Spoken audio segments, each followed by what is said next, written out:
You're listening to Talking Freely, where we discuss culture, politics, and religious freedom.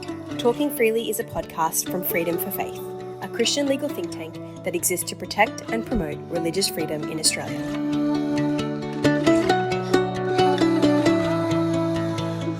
Welcome to Talking Freely. My name is Rowan McHugh. Today, we continue our discussion with Dr. Joel Harrison. Part 1 is available through our website, freedomforfaith.org.au, or through your favourite podcast app. Just search for Talking Freely. You raise a few legal cases that illustrate how courts have treated those who dissent from the group's view. One example being an organist fired from a Catholic church for divorce and remarriage, who felt it unjust. He considered himself a Catholic, just not a Catholic as they wanted him to be. How have the courts understood these sorts of cases? Yeah, so there's a whole bunch of cases. So you're referring to cases from the European Court of Human Rights where those sorts of problems or those sorts of questions are raised, in which, as you mentioned in that case, so he's claiming what is a right under the European Convention was around the right to privacy. And that right to privacy includes broadly a right to family life and what the court says, even the right to self-determination. And the argument was there that being fired by the Catholic Church because he was the organ master, and as you mentioned, he had left his wife and was engaged in a new relationship, which the church considered to be bigamy. Now, his argument was that the church had to balance their religious liberty as against his claims to family life and self-determination. And this arises in multiple cases, right? Usually when you've got, say, a teacher.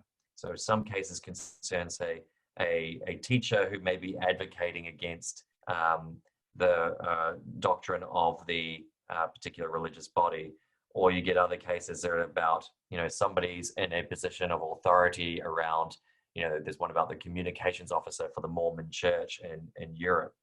And then the question for the court, the way the court frames it, is that we must balance as between the individual's claims here of self-determination, their own rights to pursue their understanding of a family life, as against the religious liberty of the group to hold up a shared ethos and demand that its particular employers here adhere to that. Now, I find that a bit problematic, that sort of framing, because as you mentioned, it gets to a point where now it's not clear in the case you mentioned that this was the eventual conclusion, but for example, if it's the case that the church must think about and consider as part of its decision-making process, well, do we allow him to pursue, should we be adhering to his right to self-determination here? Then you get a curious scenario in which, in this case, the person who runs the sort of music for this parish is allowed to remain Catholic in his own peculiar way within this diocese, right? He can continue to participate in the life of the church as not just a parishioner, but as somebody who is leading a form of liturgical worship, while claiming his unique view from the perspective of the Roman Catholic Church, his unique view on what kind of family life he can lead. When thinking through theological questions of doctrine and practice, a tricky legal problem is how equipped courts are to be the arbiters of theological disputes like the one you just mentioned. What are some of the specific issues here, and how do you think this will play out in the coming years? Yeah, I mean, this is a really complicated and difficult point. I mean, you have a general issue at the moment where we do often find that some judges, their religious literacy could be better. Let me give you an example from Australia. There's a well-known case called Christian youth camps in Coburg. This is about whether a group of brethren could decline to have as customers at their campsite an LGBT awareness youth group. And they wanted to because they saw it as promoting a way of life that they were in disagreement with. And one of the questions in the case that then came before the Victorian Supreme Court was whether marriage as between a man and a woman is in fact a doctrine of the Brethren Church. And this gets really fascinating because essentially part of the judgment, what you get is this idea that it's not a doctrine of the church. It's maybe part of its teachings, but it's not a doctrine because it's not set down in the body's doctrinal statements. But the problem here was the body's doctrinal statements were created something like the 1920s. So it's a really curious thing to say, right? That you don't have a doctrine around marriage, because at the time when nobody was thinking about marriage in any different way whatsoever, you didn't put it into your doctrinal statements. And especially when doctrinal statements for various religious groups are typically based around questions of, heretical beliefs and so on. We're doing Nicene Creed and these sorts of things. Anyway, so there's a kind of lack of understanding there from, I think, from the court as to what it means to talk about doctrine. And you get this in other cases, right? There's in Jewish Free School, this case in the United Kingdom Supreme Court, where essentially the Supreme Court determines that an Orthodox Jewish school must accept into admit as a student a majority Jewish student. On the Orthodox Jewish perspective, he's not in fact Jewish, but the court said they were engaging in actually racial discrimination on the basis of his Jewish status. But in coming to that conclusion, the court says that that the school must accept the individuality of the student's interests, and they say that the school isn't rejecting him for his choices, as in the school isn't rejecting him because he fails to go to synagogue and these sorts of things. The schools are rejecting him on different grounds. And essentially what you've got there, it's almost like a very Protestant understanding of religious choice is foisted upon this Orthodox Jewish body, right? So it's been criticized by a lot of people, right, for those various reasons. And, so what do we do about this sort of thing? Well, you have to have an understanding that the courts do engage in elements of in a sort of deeper conversation, I think, with what I would probably think more in terms of authoritative structures. Now, some people criticize that because they say, authoritative structures means you don't allow for, individuals to construct their own understanding of the belief and so on.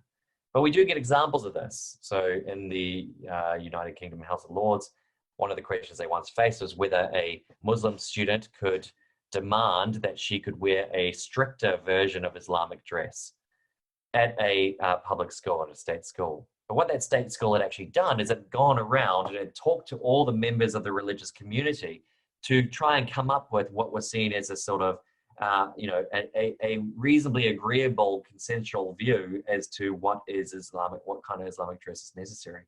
And the court accepts this and says, the school was doing the best it could and doing quite a good thing and engaging in community consultation to determine what sort of the limits of Islamic dress should be. So there are instances where there is that kind of engagement with a deeper dialogue, a deeper conversation with various bodies representing religious groups. You note that religious people aren't just non-religious people with a few supernatural beliefs tacked on the end. Religion is rather the core of their identity, out of which flows their decisions, choices, and conduct. You remark that a life that is interwoven with the transcendent, drawn towards its own good by a creator, suggests teleological purposiveness. It seems like increasing secularity means that politicians, activists, and courts just don't get religion. Is that fair to say? Probably. I mean, the fact that you point out how I talk about teleological purposiveness, right? That may highlight part of the problem here. I talked earlier about when we say religion, we don't just mean, say, individual belief. But when I talk about religion here, if you read the book, I'm talking about, a quest that I then start talking about to forming communities of solidarity, charity, and fraternity, right? But that all seems to hinge on that there is, in fact, something we're pursuing. There is an end that we seek, namely God, and then to live our lives in light of that epiphany. And then living our lives in light of that epiphany means forming communities that have a particular shape, right? Now those are quite big claims, obviously, in which I'm saying that there is actually meaning to be found, and there is actually an end to our lives. By end, I mean there's a purpose there is a good that we seek. And that good is not just for me privately, but actually shapes our community. And these, I think these are normal Christian claims, right? But as you're saying, it's difficult for people to understand that, or even take the idea that, well, let me qualify that a little. It's difficult for some people to understand that. So let me take the example of that religious school. In some people's mind, it's just absolutely crazy to think a maths teacher has to be, an Anglican, for example. But in a religious person's mind, it's not at all crazy, right? Because they're forming a community, as I said, in light of that epiphany that takes on a particular shape. And it means that they're going to be involved in the character formation of everybody that they come into contact with, because this is a community working together, right? But that's not, I don't think, when you say various people don't understand that, I think I'd have to qualify that a little probably and say, there may still be that intuitive sense for most people. So Alistair McIntyre talks about this and says that, commonly people in their intuitive sense are Aristotelian. They believe that there is a purpose in their life and that they're pursuing goods that give rise to a sense of human flourishing, right? It's only maybe a certain class of people that actually think, we have to park, we have to put to one side any big claims about, what is the shape of a good society, what shape should that society be pursuing, what shape should our communities look like in order to pursue human flourishing. Some people want to park that, put that to one side. But, there is maybe a claim to be made that most people still understand, education has a purpose. Community spaces have a purpose. Families may have a purpose. All these things can be purposed towards something, and that they may actually then give rise to additional questions about, the nature of our relationship to the transcendent, to God, and so on. So it may be a certain category of people that would say, listen to the arguments or read my book, for example, and think this is out of this universe. And then other people, I would think, I think may look at it and go, this actually hopefully captures an intuitive sense as well. Following on there from your comments on intuition and purpose, I want to raise the concept of the common good, which comes up in your book, and particularly how it relates to a distinction that's made between trivial concerns and ultimate concerns in culture and law. How do you see the idea of the common good as a useful means of communicating shared goals in a pluralistic culture? I don't. So, because I have to reframe what you're saying, because I don't see it as a useful means, right? I don't think it's a means to something. I don't think it's a means to then talk about, to just as simply get over pluralism, for example.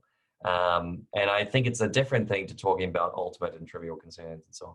I think the common good is just simply what we are pursuing as a community. It is something we necessarily pursue. And the question is, what is that common good? So for some people, I think they frame the common good as in, what is it as a community? What is the end of our community? What is the purpose of us gathering together? What is the purpose of us forming this community, this political community we have? And some people would say it's for the protection and facilitation and negotiation of individual rights claims. And then I think, and I argue in this book, that has quite a religious flavor to it. It emanates out of certain religious and theological developments, in which then what's happening there is the state and the political community exists for the sake of facilitating what you call individual authenticity or individual self-determination or identity or something like that. And so that has its own conception of what is the common good, and what is it that this community exists for and is purposed towards. And that's different too, I think, how Christian thought and tradition is typically thought of the common good. Right? Typically thought of the common good as what is our end as persons together. And it's what I was just saying before, the end of seeking God and then living our lives in light of that epiphany. So I talk about this as solidarity, fraternity, charity, and it has those, harkens back to what I was saying at the beginning here, that this is freedom, but freedom to be good, be perfect, just like your Father in heaven, sort of thing. So the common good there is it's quite a substantive understanding of what is the shape of the good community. what should we be pursuing? How should we look? Pope Francis talks about how the mystical fraternity, by which he means the triune God, when one is participating in the life of that triune God, that this then becomes a fraternity amongst people. It naturally flows. It necessarily must flow into a life in which every person is recognized for their talents and gifts to form a better community, right? Now that then your question about pluralism is like, well, I've just articulated something that's got quite a thickly, rich, hopefully rich Christian history to it. And then the point is, well, what do you do about plural beliefs? And that's a really difficult question. But partly what I argue in the book is that, well, actually having this very determinate, thick understanding of what is it to pursue a common good together, thought about it in a Christian way, ironically or paradoxically, allows other religious groups to start actually having their own liberty, because we don't see them as wholly alien. We don't see them as wholly alien because we understand that they are also undertaking a parallel quest, although one that we would have that various people would disagree with, right? As opposed to simply, say, collapsing the Muslim understanding of the ends of life into just another instance of self-determination, another instance of identity formation, much like, the environmentalist, not that environmentalism is bad, it's a good thing, but, much like any other identity claim. Your alternative proposal to the secular imaginary is what you call the ecclesiological account of religious liberty. Can you go through the various ways that this view argues against seeing people as merely autonomous individuals, and how it looks to our membership in multiple groups, each with their own authority and formative power? Right. So when I talk about the ecclesiological account of religious liberty, I break it down into various components. We just talked about one of them, about pursuing the common good. So we understand religious liberty is not just simply about, it cannot be collapsed into an understanding of individuals pursuing their own authenticity, but actually it's about forming community of some kind. And then this becomes more complicated, I think, because if we follow through on a lot of the threads of this Christian thought, it's not just community in a monolithic sense. It never has been. So if you go back to, understanding of Christendom, people often have this caricature picture of, hierocratic authority, which I mean, like, just simply there was the prince and there was the church and everybody was under their thumb, and that's it, right? And, actually it's much more complex. What you see is what John Milbank would call complex space, in which you have multiple overlapping groups exercising authority in different ways, within still a sense of some sort of shared purposes. Or Thomas Aquinas will talk about this as well. The prince is tasked with the protection of the communities within the community.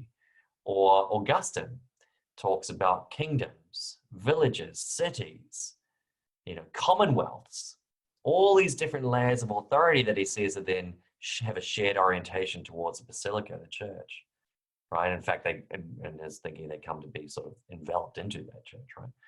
But what you have is this notion that actually authority is not just about the individual pursuing their own sovereign ends and then negotiated by this sovereign called the state, right? You get multiple layers there. So then I talk about, in this book, I talk in those terms and refer to these particular writers called the social pluralists, who talk about our community should be a community of communities, right? And by that, they don't mean like sometimes you hear some people say, like, as though it's just about protecting my turf, right? There's multiple communities. We've got to allow everyone to do their thing, kind of like a big individual who's pursuing their own conception of the good, right? Because they talk about a community still, right? So there is a shared sense of harmony in which we're trying to compose those communities into harmony, while recognizing that as communities within the larger whole, they may be doing that in slightly different ways and exercising their own forms of authority. So the social pluralists were really interested in mutualist economies. They were very interested in trade unions, the authority of universities, and the authority of the church, right? Multiple groups. So that's the sort of thing, that's the sort of entailment or the threads that I think provide a more productive framing. You can broadly think of it for religious liberty terms as how do we compose these multiple communities in our midst to find some kind of harmony. Well, I don't mean harmony as just sort of peace. I don't mean harmony as in cessation of war. I mean more like harmony as Augustine talks about peace, right? That we actually are doing something good together. Something you mention is how antisocial secular accounts of the state are, and that organizing around true fellowship is what promotes duty and virtue. Is it your view that our rights-focused culture will not find a way to do this well without religion or religious liberty? Interesting. Look, I think there are multiple threads of rights discourse, right? So there are multiple ways in which you can think about rights discourse. And you can think there's also then multiple ways you can think about, say, dignity. So dignity is a prominent idea or concept in rights discourse. And some of those ways are more social than others, right? So if you think, for example, like a Nicholas Walterstorff, who thinks that rights mean the person has a kind of certain properties, possession, and that in his mind they're social because I have to be concerned for your right to privacy. That's how he says it's social. I can't infringe on your privacy. And so that brings us into a relationship that he calls social. Now, I don't think that's at all social. All that's saying is that I shouldn't infringe your rights, right? Whereas when other writers talk about something social, again, they mean a shared end, shared purposes. And so some people would use rights discourse to talk about more fundamental duties, for example. So they'd say, well, why do you have a right to a family? Well, the right to a family is grounded more fundamentally on the responsibility to be a good parent, the responsibility to form your children, the responsibility to be a loving spouse, right? Those sorts of ideas. Why do we have the right to freedom of expression?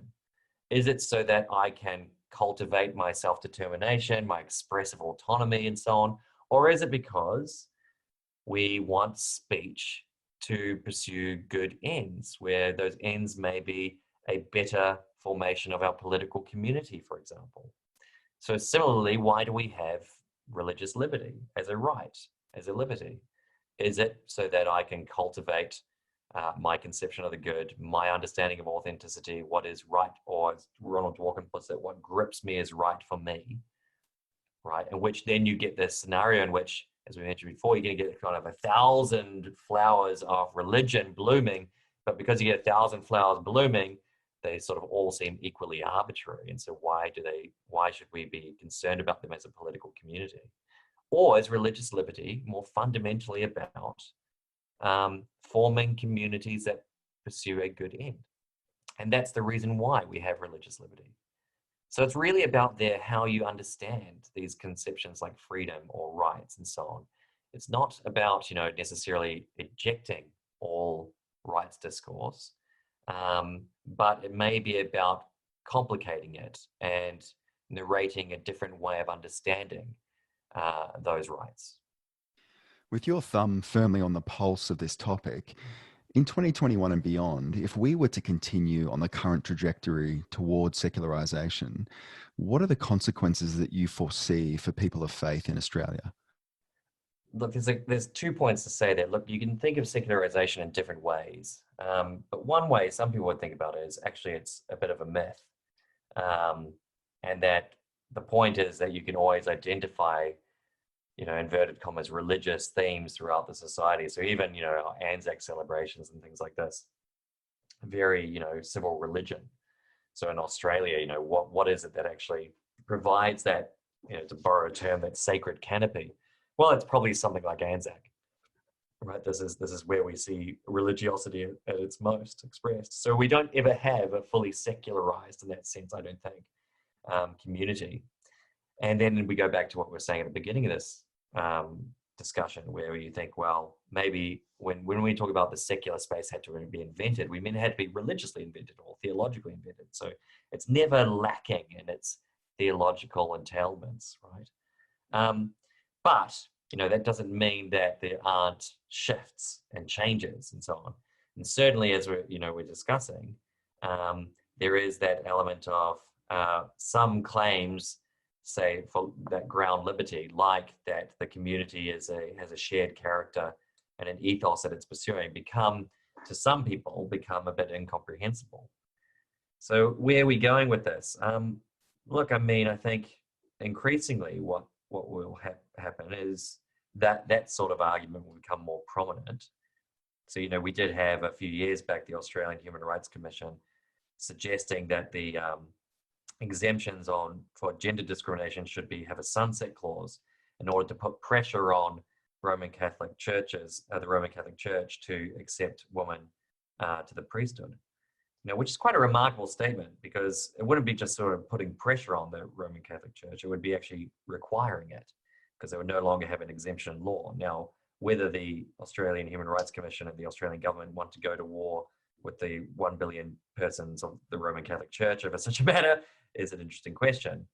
And it's about, where should that take place? So if you believe in women's ordination, as I do, why would you do that as an internal matter for the church? So anyway, I'm digressing a little, but the point I wanted to make here is that you'll increasingly see those sorts of, questions, and increasingly the question of why focus on religious liberty? Why not just simply questions of autonomy, for example?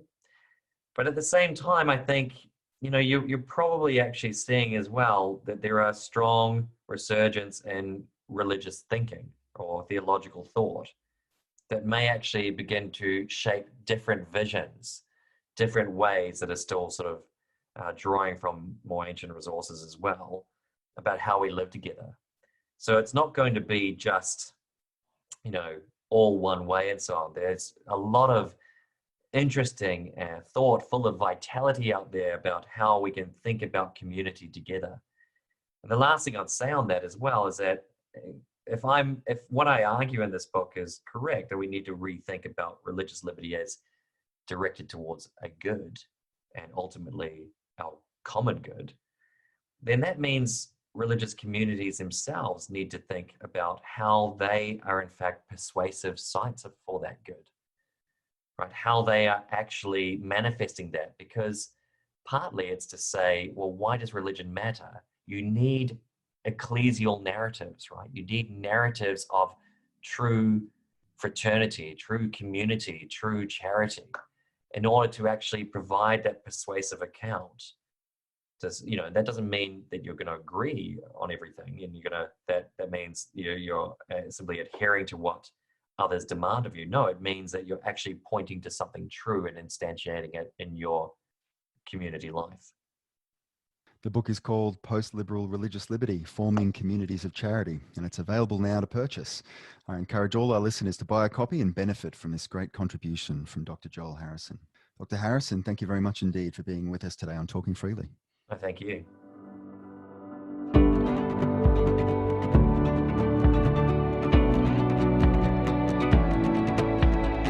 That's it for our latest episode of Talking Freely. If you'd like to get in contact with us, you can do so through our website, www.freedomforfaith.org.au. Freedom for Faith exists through the generous donations of individuals and organisations across Australia. If you'd like to financially partner with us, you can do so through our website.